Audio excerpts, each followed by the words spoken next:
Տեղի ունեցավ Comedy Liga-ի առաջին թողարկումը, որտեղ ելույթ ունեցան Ռաֆայել Երանոսյանը և Տրիո ստուդիոն։ Ես Տրիո ստուդիոյի Արտոն եմ։ Բացի Ռաֆոյից մնացածին վաղտվանից ճանաչում եմ։ Լուիզա Ներսիսյանը և նրա էքսպերիմենտալ թիմը Իրական արվեստագետ լինելու համար պետք է լինել սոված և առանց փող։ Հրս փաստորեն քանի տարի ես արվեստագետ եմ։ ինչպես նաև և շոու դպրոցը իր գեղարվեստական ղեկավար Տյուշ Գևորգյանի հետ։ Քանի անգամ եմ ասել, հորմոնալ խանգարումներով բեմ բարձրանալ չի կարելի։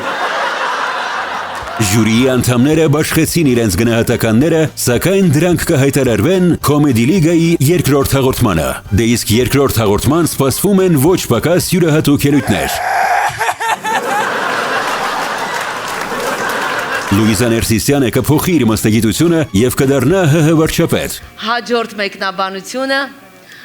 ճիշտ է, որ 7 սուպերմարկետները հրանտինն է։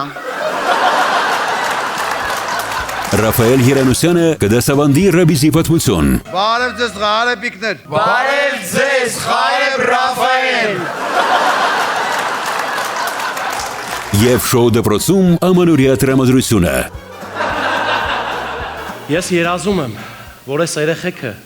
գոնե 2 րոպեով դառնան աշխուժ։ Ողջույն սիրելի հանդիսատես, ինչպես է տրամադրությունը։ Եվ այս ամենը կիրակի ժամը 20-ին Շանթի եթերում։